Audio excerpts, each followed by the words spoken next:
Most people think spiritual awakening is the peak, the moment when everything finally clicks, when the universe opens and you feel chosen. Like you've unlocked something rare. Like you've stepped behind the curtain of reality. But Carl Jung discovered something far more unsettling. Awakening is not the destination. It's not even close.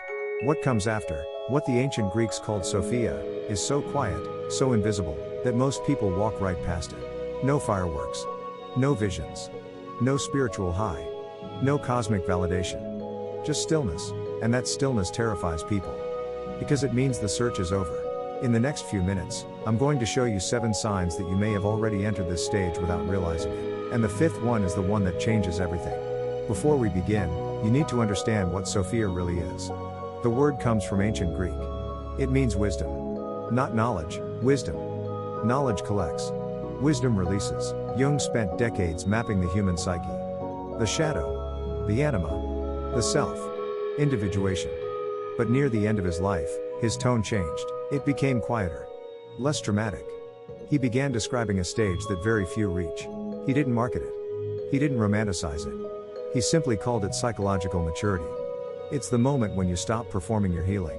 When you stop announcing your growth. When even the spiritual ego, the most subtle mask of all, dissolves without ceremony. The Gnostics encoded it. The mystics lived it. The philosophers hinted at it. And your body may already be showing you the signs. Sign 1. The wound no longer bleeds. You still remember what happened. The betrayal. The abandonment. The humiliation. The words that carved themselves into your nervous system. But something has shifted. You can hold the memory without it holding you. The emotional charge is gone. The reaction is gone. The reflex is gone. Jung called this shadow integration. Not deleting the wound. Not pretending it didn't happen. But removing its authority over your present identity. Like a tree that grows around a piece of rusted iron. The metal is still inside. But the tree kept expanding. The wound became structure, not story. If you can look back without flinching, the first door of Sophia has opened. Sign 2. The spiritual ego falls silent. There was a time when you needed to be seen as awakened.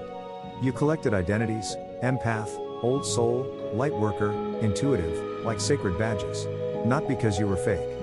But because identity still mattered. In this stage, those labels feel unnecessary. Not wrong. Just irrelevant. You no longer need to prove your depth. You no longer compare your timeline to someone else's. You no longer feel superior for suffering more. Jung warned that the spiritual ego is the most dangerous shadow because it disguises itself as growth. When that mask falls, and you feel relief instead of loss, you've crossed a threshold most never reach. Sign 3. Your body becomes the compass. Before this stage, you searched externally. In books. In teachers. In systems. In frameworks. Now you feel truth directly. A contraction in your chest when something is misaligned. A quiet warmth when something is right.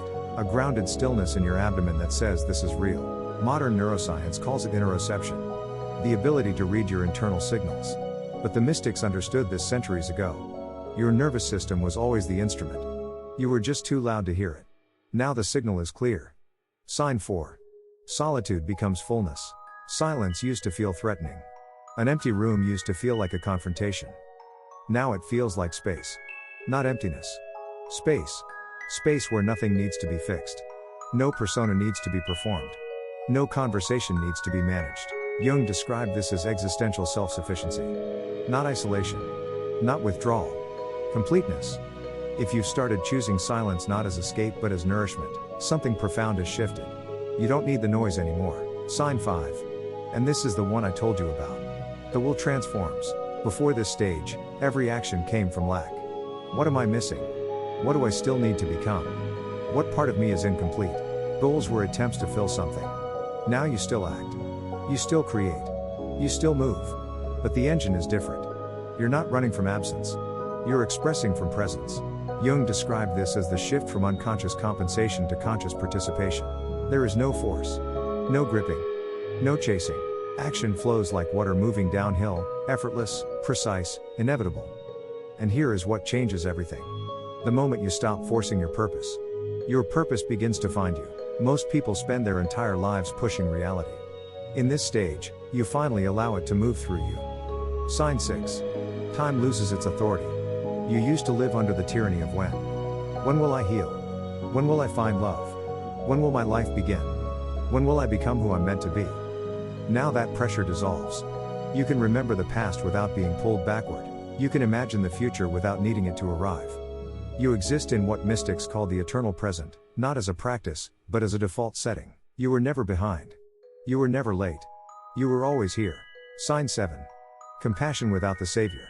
Before this stage, when someone suffered, you tried to fix them. You carried their pain. You offered solutions they didn't ask for. That wasn't compassion.